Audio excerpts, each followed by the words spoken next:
2장 7절에서부터 11절까지 보겠습니다.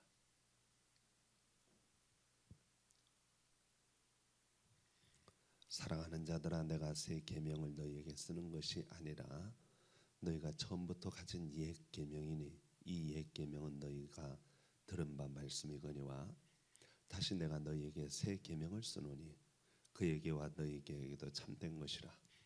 이는 어둠이 지나가고 참 빛이 벌써 비침이니라.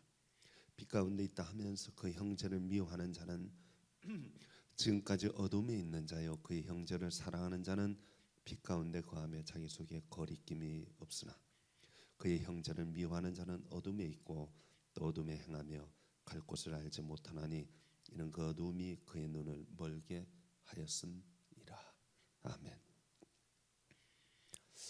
고린도전서 13장 13절에 보면 우리가 좋아하는 말씀이 하나 기록되어져 있습니다. 믿음, 소망, 사랑, 이 세 가지는 항상 있을 것인데 그 중에 제일은 사랑이라 하는 말씀입니다. 사람에게는 필요한 것이 여러 가지가 있습니다. 또 사람마다 필요한 것이 다 다를 수도 있습니다. 그러나 누구를 막론하고 어떤 상황에서든지 인간에게 절대적으로 필요한 것이 하나 있다면 그것은 사랑일 것입니다. 그럼에도 불구하고 모든 사람들이 사랑을 부르짖고 있는 것은 깨진 사랑, 병든 사랑, 배신당한 사랑, 거짓 사랑에 대한 분노 때문입니다. 왜 이처럼 많은 사람들이 사랑하면서 외치고 있을까요? 그것은 제대로 된 진실한 사랑을 받지 못했기 때문입니다. 왜 사람들은 진실한 사랑에 목말라 하고 있습니까? 그것은 우리 인간에게 본질적으로 그런 진실한 사랑이 많이 부족하기 때문이 아닌가 하는 생각을 합니다. 사실 오늘날 빵이 없어서 문제가 아니라 사랑이 없기 때문에 문제인 경우가 훨씬 많습니다. 사람들은 사랑에 목말라하며 굶주리고 있습니다. 사람들은 사랑을 구걸하며 살고 있습니다. 그런데 그리스도인은 그리스도를 닮아가는 사람입니다. 그리스도를 닮는다 할 때 첫 번째로 우리가 생각해야 할 것 중에 하나는 형제 사랑입니다. 사랑하면 세상 모든 사람들이 다 사랑하는 것처럼 느껴지지만 그렇지 않아요. 진실한 사랑, 참된 사랑은 그리스도인만이 가능합니다. 그러므로 오늘 사도 요한은 이걸 새로운 계명이라고 얘기하고 있습니다. 사실 사랑의 계명이 새로운 계명이 일리가 전혀 없습니다. 구약 시대 때부터 이미 사랑에 대한 얘기는 수도 없이 거론되어지고 있기 때문입니다. 신명기 6장 4절에 보면 너는 마음을 다하고 성품을 다하고 힘을 다하여 내 하나님 여호와를 사랑하라 하셨습니다. 레위기 19장 18절에 보면 내 이웃을 내 몸과 같이 사랑하라. 이미 신약에서 강조하고 있는 그 사랑의 명령을 아주 동일하게 구약 성경에서도 반복하고 있습니다. 그런데 구약 성도 사람들이 하나님 사랑에 대하여는 좀 관심을 가지는 것 같은데 이웃 사랑에 대해서는 별로 관심을 가지지 않았습니다. 그들은 하나님에 대한 사랑에 대해서는 아주 열심이었습니다. 그래서 그들은 하나님께 드리는 예배, 제사, 기도 이런 데 관심을 많이 가졌습니다. 소를 잡고 양을 잡고 짐승을 잡아서 피를 흘려 하나님의 마음을 기쁘시게 해주는 것이라고 생각해서 그들은 제사에 열심이었습니다. 그러한 하나님에 대한 열심이 점점 극대화되어져서 신약 시대에는 고르반이라고 하는 제도까지 나오게 되었습니다. 그것은 무엇이냐면 하나님을 사랑하면 내가 이웃을 사랑하고 혹은 심지어 내 부모를 사랑하는 것에 대한 열정과 그 모든 것을 하나님께 드리면 나는 부모님에게 안 해도 된다라는 생각을 가지게 된 것입니다. 그래서 마땅히 돌봐야 할 부모에 대한 사랑보다 하나님에 대한 사랑이 훨씬 더 크기 때문에 하나님만 사랑하면 다른 모든 것은 다 용서가 되어지고 덮어질 수 있다고 생각해서 형제 사랑이나 이웃 사랑이나 가족 사랑이나 심지어 부모에 대한 사랑까지도 내팽개쳤습니다. 말로는 하나님을 누구보다도 사랑한다 하면서 성경에 정통하다고 하면서 사실 그들의 삶을 가만 살펴보면 관계는 다 깨어져 있는 거예요. 부모와의 관계도 깨어져 있고 이웃과의 관계도 깨어져 있고 가정의 관계도 깨어져 있는 거예요. 하나님께서 그런 이스라엘 백성들을 보면서 마음에 기쁠 리가 없습니다. 자신에게 드리는 예배 좋아요. 그러면 예배 드리는 것이 그 삶의 모습을 살펴보면 이건 정말 하나님이 기뻐하시는 모습이 아니에요. 그래서 하나님이 예배 드리는 게 싫다 그랬어요. 제사 드리는 게 싫다 그랬어요. 기도하는 게 싫다 그랬어요. 내가 귀를 막고 싶다 그랬어요. 왜냐하면 저들의 가정되고 위선된 태도 때문입니다. 그래서 성경에 말합니다. 야, 나에게 예배 드리는 것 대신에 가서 형제와 불화한 것 있으면 화해하고 와. 나한테 재물 안 드려도 돼. 너 부모님에게 잘해봐. 나한테 그렇게 헌신 안 해도 돼. 내 이웃을 좀 사랑해봐. 저는 이러한 모습이 오늘 이 시대에도 동일하게 일어나고 있다고 생각합니다. 우리는 신앙생활 하면서 믿음, 거룩, 예배, 성경 연구, 기도, 하나님께 헌금 이런 거 중요하게 생각합니다. 예배 참석. 물론 그 신앙생활의 요소들 여러 가지 요소들 중에 여러분들은 아마 사랑도 포함될 거라고 인정할 거예요. 그러나 사랑을 가장 중요하게 보는 것이 아니라 여러 요소 중에 헌신하고 예배 참석하고 기도하고 얼마나 기도하느냐 뭐 이런 거 다 따지고 마지막에 여력이 있으면 사랑도 하고.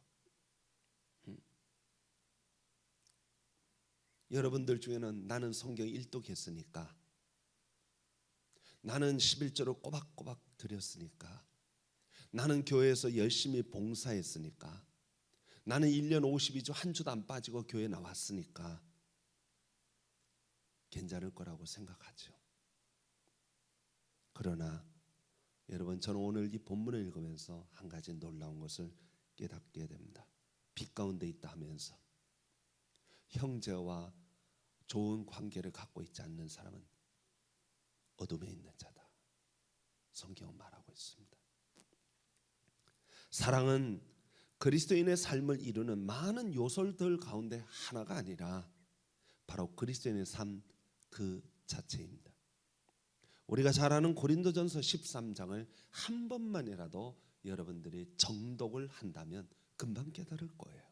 사랑 없으면 아무것도 아닙니다. 내가 사람의 방언과 천사의 말을 할지라도 사랑이 없으면 소리나는 구리와 울리는 꽹과리가 되고, 내가 예언하는 능력이 있어 모든 비밀과 모든 지식을 알고 또 산을 옮길 만한 믿음이 있을지라도 사랑이 없으면 내가 아무것도 아니요. 내가 내게 있는 모든 것으로 구제하고 내 몸을 불사르게 내어줄지라도 사랑이 없으면 내게 아무 유익이 없느니라. 신앙생활의 진정한 모습이 무엇입니까? 왜 우리가 하나님을 섬기고 따릅니까? 왜 우리가 주일마다 예배에 참석해서 하나님 말씀을 듣습니까? 그것은 다른 것이 아닙니다.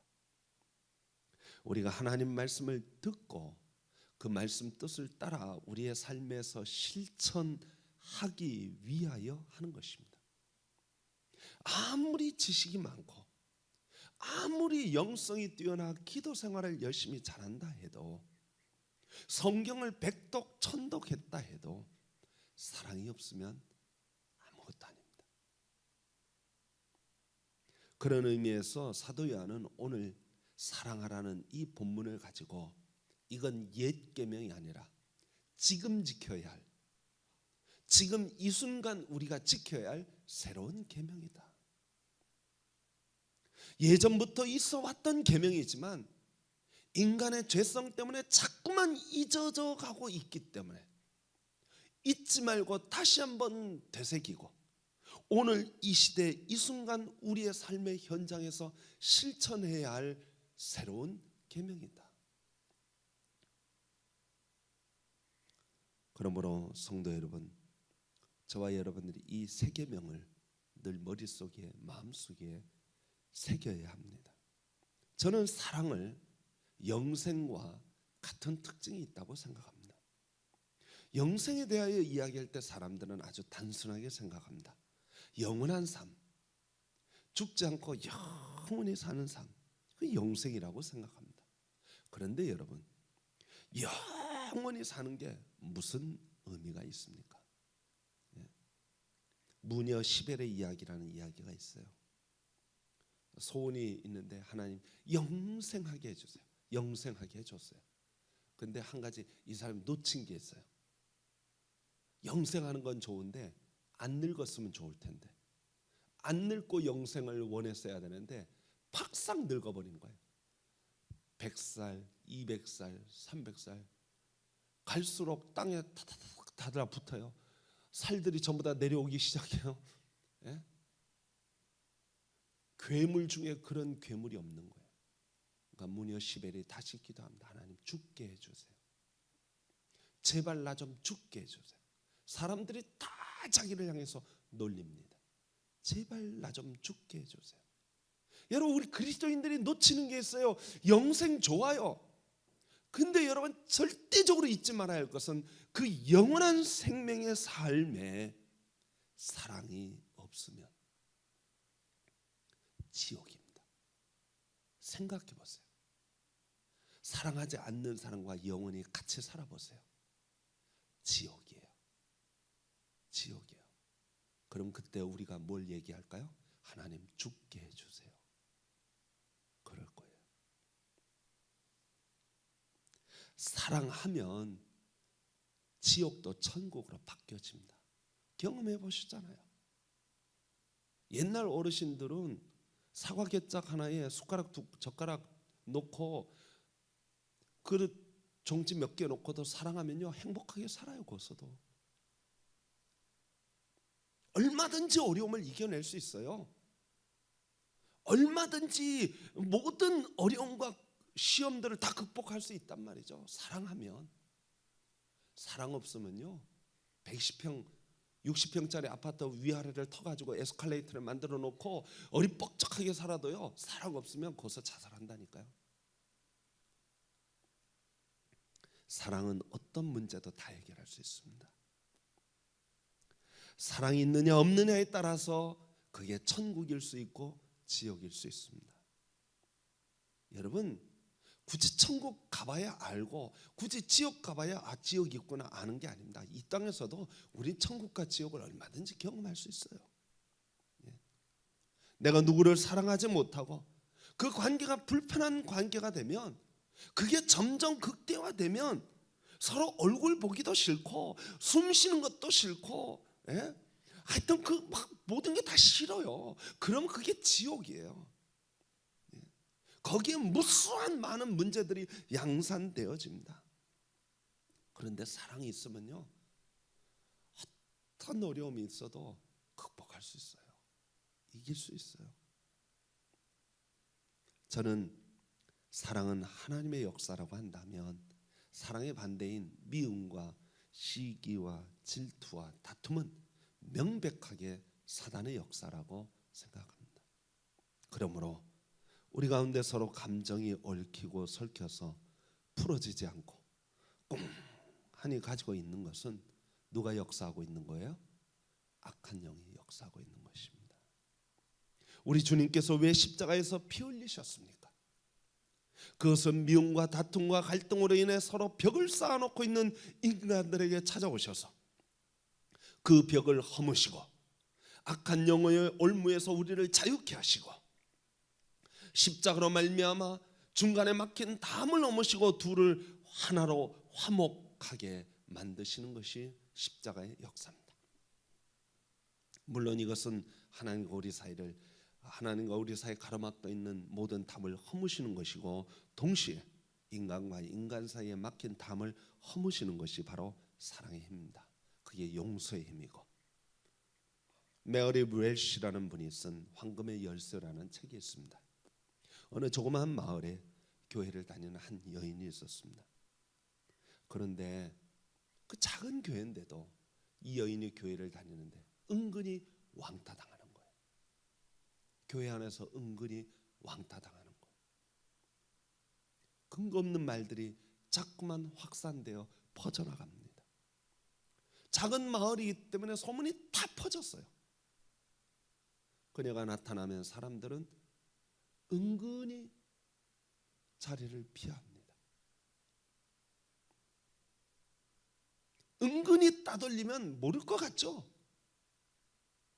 알아요. 따돌림 당하는 사람은 알아요. 따돌리는 사람은 모르지만,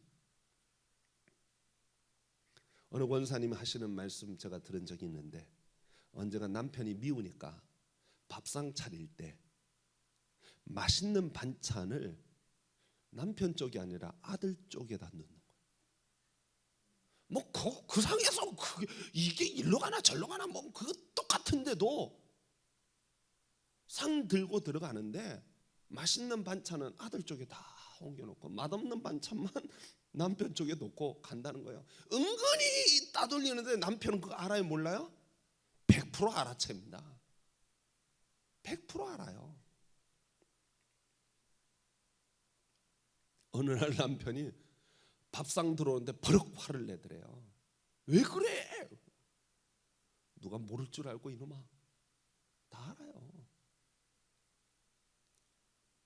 우리 가운데 내가 하는 행동, 내가 보는 눈빛, 내가 하는 말투가 은근히 따돌리는 거 상대방이 모를 것 같죠? 다 알아요. 결국 이 작은 마을에서 따돌림 당하던 이 여인은 문을 걸어 잠그고 밖에 나가지 않습니다. 대인 공포증에 시달리는 거예요. 사람 만나는 게 두려운 거예요. 그리고 문을 걸어 잠그고 산 지 7년이 되었습니다. 사람 만나는 게 싫은 거예요. 사람 만나는 게 두려운 거예요. 대화하기가 싫은 거예요. 그러면서 7년 동안 집안에 있으면서 날마다 하나님, 저들이 저주받아 죽기를 소원합니다. 저들에게 사고가 생기기를 소원합니다. 사람이요, 그런 마음 들어요. 진짜요, 들어요. 모두들 저들이 내 앞에 와서 내가 정말 잘못했다, 무릎 꿇고 용서 빌기 전까지는 내가 문 안 열리라. 그러면서 복수심에 얽힌 저주의 기도들을 내어놓기 시작했습니다. 잘못 빌면 용서해 주려고 생각했습니다. 그런데 단 한 명도 오지도 않아요. 왜? 그 사람들은 은근히 했는데 모르겠지. 너무나 오랫동안 자기를 가운데 방 안에 가두어서 자기 혼자 그렇게 하다 보니까 그게 결국 자기의 마음의 병이 돼요. 자기를 학대하고 자기를 괴롭히고 자기를 낮추게 되고 자존감의 상처를 받고 점점 깔아앉기 시작합니다. 이제는 자기도 살 수가 없는 거예요. 그러다가 그가 하나님의 은혜를 받습니다. 그리고는 마을 지도를 하나 갖다 놓고 탁 펼쳐놓고, 거기 마을 지도에 사람들 어디 사는지 다 아니까 사람 이름을 하나하나 다 썼어요. 그리고 그 사람 하나하나를 불러가면서 그들이 나한테 용서를 안 구해도 내가 용서해 주는 거예요. 왜냐하면 내가 못 살겠으니까. 그래서 하나님, 얘도 용서해 주겠습니다. 얘도 용서해 주겠습니다. 얘도 나한테 와서 무릎 꿇지 않았지만 용서해 줄게요. 용서해 줄게요. 하나님, 이 도시 전체를 용서하겠습니다. 계속 용서의 기도를 드리다 보니까 마음의 평안이 찾아오기 시작했어요. 드디어 7년 만에 문을 열고 나왔는데 의외로 사람들이 아무것도 모르냐, 아이고 어디 갔다 왔냐고, 그동안 어떻게 지냈냐고. 누구만 괴로웠어요? 자기만 괴로웠던 거예요. 용서를 배우는데, 사랑을 배우는데 7년이 걸렸어요. 여러분, 사랑은요, 남이 나를 사랑해서 사랑하는 게 아닙니다. 남이 나를 왕따시키는데, 남이 나를 미워하는데, 남이 나를 싫어하는데, 그가 내 앞에 와서 무릎 꿇지 않았는데 나는 그를 용서해요. 그리고 그를 사랑해요. 그리스도의 사랑이 진정 가치 있다면 바로 그것입니다. 주님은 우리가 다른 사람들을 헤아리는 그 헤아림으로 우리를 헤아리시겠다고 말씀하셨습니다. 우리는 우리 자신에 대해서 너무 관대합니다. 하지만 상대방을 용서하는 데에는 너무 인색합니다. 우리는 누구나 본성적으로 그런 이기적인 감정을 가지고 있어요. 그런데 그 이기적인 감정을 눌러야 합니다. 우리가 흔히 용서한다 하면서도 잃어버리지 않는 것은 마치 방을 청소할 때 쓰레기를 한쪽 구석에다가 이렇게 밀어놓고 청소 다 했다고 생각하는 것과 같은 것입니다. 왜냐하면 무슨 일이 생기면 그 쓰레기는 다시 방 안 온 데를 다 어지럽히기 때문입니다. 용서의 한계를 두는 분들이 있습니다. 주님은 우리에게 70번에 7번, 아니 끝까지 용서하라고 하셨습니다. 여러분, 아름다운 자연 경치를 보면서 몇 번 감탄하십니까? 몇 번 감탄하십니까? 볼 때마다 감탄하죠. 설악산 갈 때마다 감탄하죠. 내가 설악산 5번 갔는데 6번째 갈 때 아이 별거 아니야. 아유.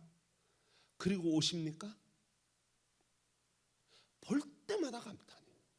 어쩜 이렇게 아름다울까? 매년 가을 단풍 매년 봤어요. 50살 샀으면 50년 본 거예요. 그런데 가을 단풍 보면 또 아이고 이렇게 이쁠까? 하나님을 영화롭게 하는 거 몇 번 하시렵니까? 7번만 하고 마시렵니까? 하나님께 영광 돌립니다. 하나님께 영광 돌립니다. 7번 됐죠? 그리고 일평생 하나님께 영광 안 돌려. 그런 거 없습니다. 남을 용서하는 것도 마찬가지입니다. 내가 너한테 3번 용서했지? 됐어. 이제 더 이상 못해.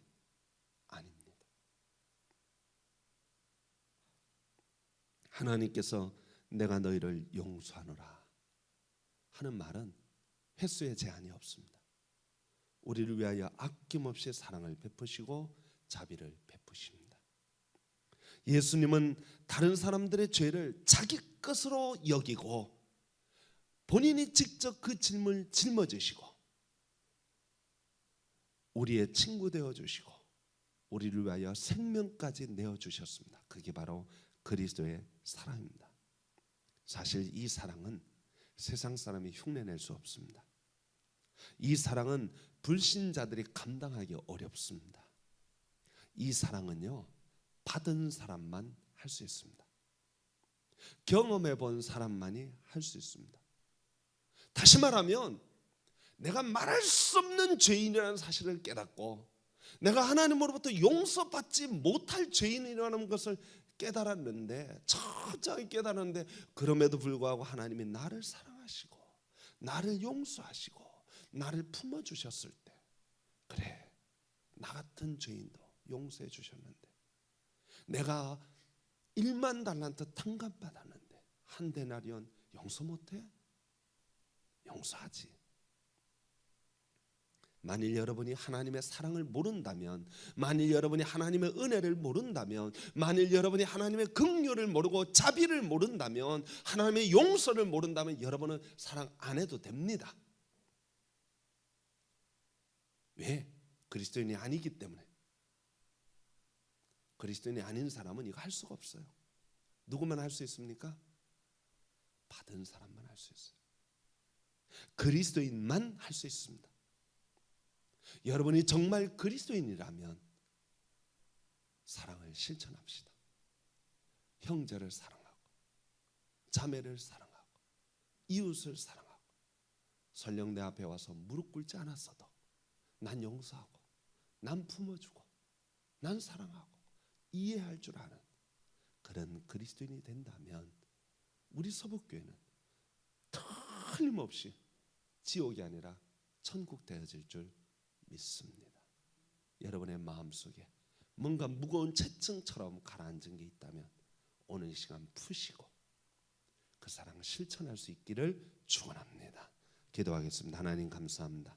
은혜 베푸시고 복 주셔서 저희들이 하나님의 말씀 가운데, 은혜 가운데 서게 하여 주시옵소서.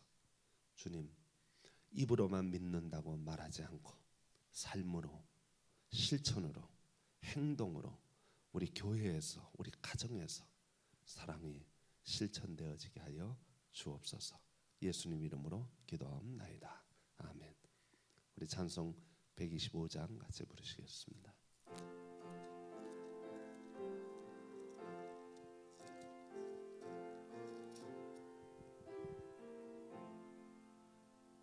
천사들의 노래가 하늘에서 들리니 산과들이 기뻐서 메아리 쳐 울린다.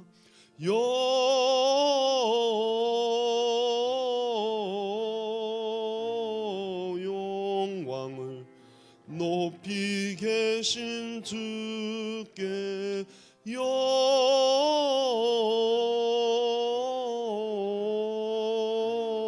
영광을 높이 계신 주님께 한밤중에 목자가 양떼들을 지킬 때 아름다운 노래가 청아하게 들린다.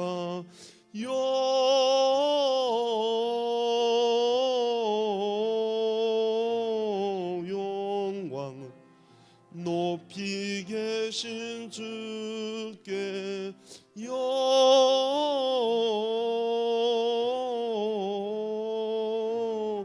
영광을 높이 계신 주님께 베들레헴 달려가 나신 아기 예수께 꿇어 경배합시다. 탄생하신 아기께 영광을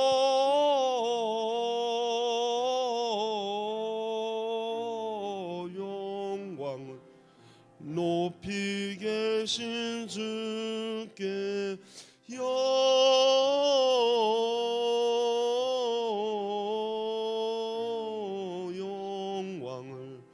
높이 계신 주님께 구유 안에 누이신 어린 아기 예수께 우리들도 다 함께 기쁜 찬송 부르자.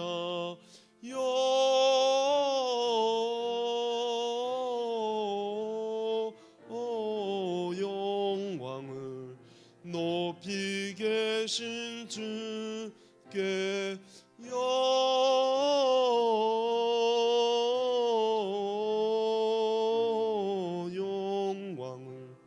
높이 계신 주님께.